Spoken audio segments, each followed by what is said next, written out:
What up, fam? I'm over here looking. These bugs have been just destroying me, and I haven't been wearing any bug spray.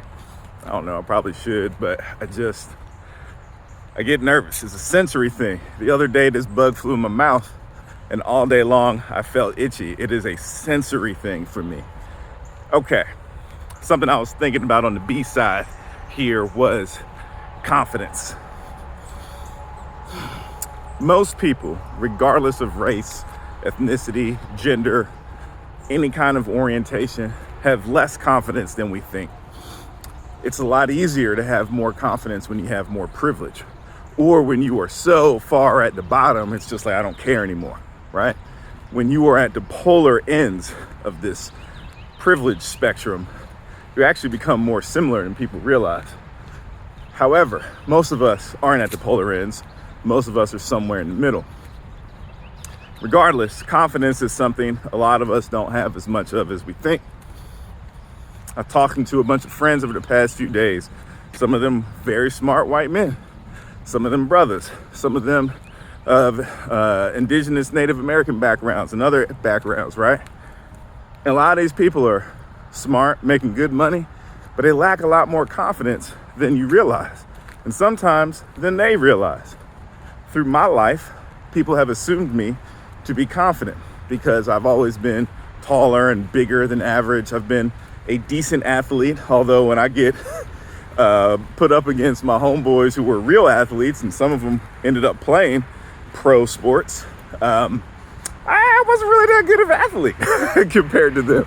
I was like your little local neighborhood superstar who could pick up every sport pretty well, but never like committed to one thing to get really, really good at it. Okay, so people thought I was confident. Also, they thought I was confident because I was loud and because I would be real outgoing. Bug just crawled on me, so I'm switching my hands, okay? So here's the other piece is, well, I grew up in these predominantly white spaces, right? These predominantly white schools. And if I didn't speak up, if I didn't become a class clown, if I didn't do things that felt comfortable to me so that I could be defined in the way I thought I wanted to be defined, other people's expectations, other people's stereotypes, other people's biases ended up defining me. So it appeared as confidence. I also have this natural bend towards defying authority. Usually when that authority is not recognizing me, I've just always been defiant towards authority. So that gets perceived as confidence. I've never been a very confident person.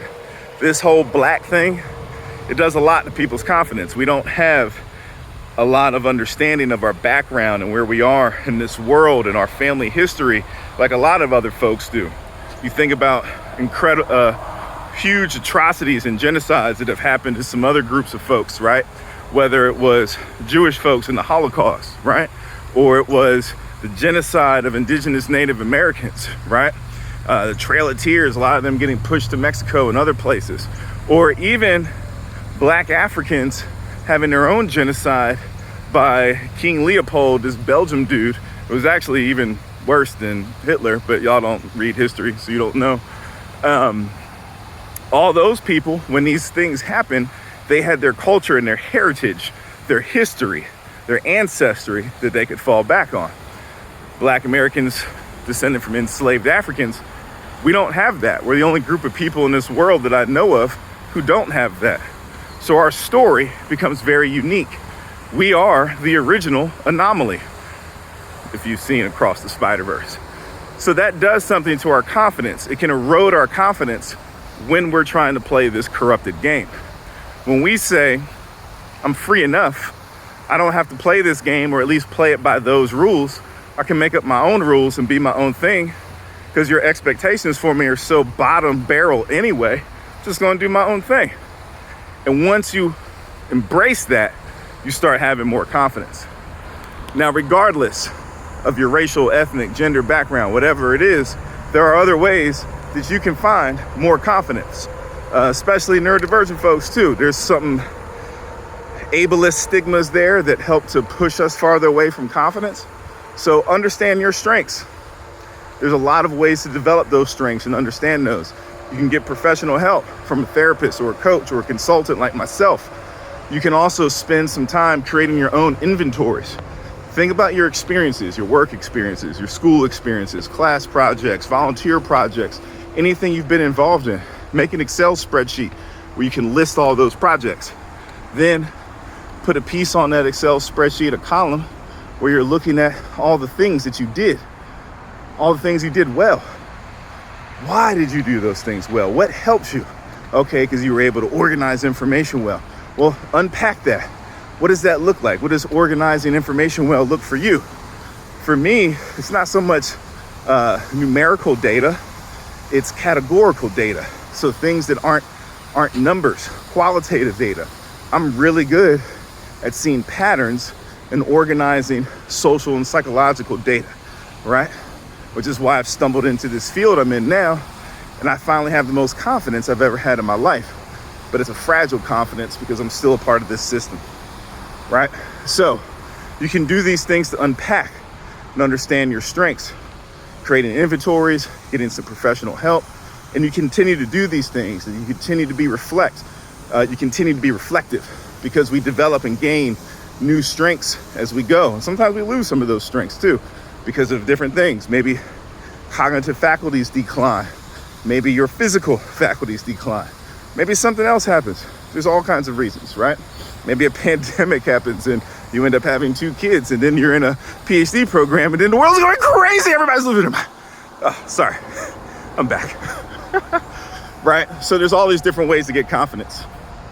The point is, you really can't do this alone, right? Even if you're creating that inventory and you're being reflective on your own, you still have to go out into this system and apply that confidence. So you want to find other people who are similar to you, right? Other people who have been doing this thing and been doing it well. Somebody over here creeping like they trying to do a drive-by. Okay, all right, y'all, we might catch a drive-by going on. So these are the things that you got to do when you're trying to build confidence. All right, it won't no drive-by. All right, anyway, y'all, you might have woken up this morning not feeling confident. You might have woken up this morning upset and irritated at a work situation or something going on at school. And that situation is probably real and valid. I get it. But don't let that confidence, don't let that situation destroy your confidence. Don't let it erode your joy. Keep that joy. Keep walking. Things get hard, but that sun, it'll shine again tomorrow. It'll shine. Look, if I was smart, I would have had the sun shining right there. Oh, I could have had a moment. Wait a minute. Hold on. Let's do that again. Let's do that again. It might be hard, but that sun will shine tomorrow. All right, I gotta get a little smoother. Okay, maybe I should edit these. Psych.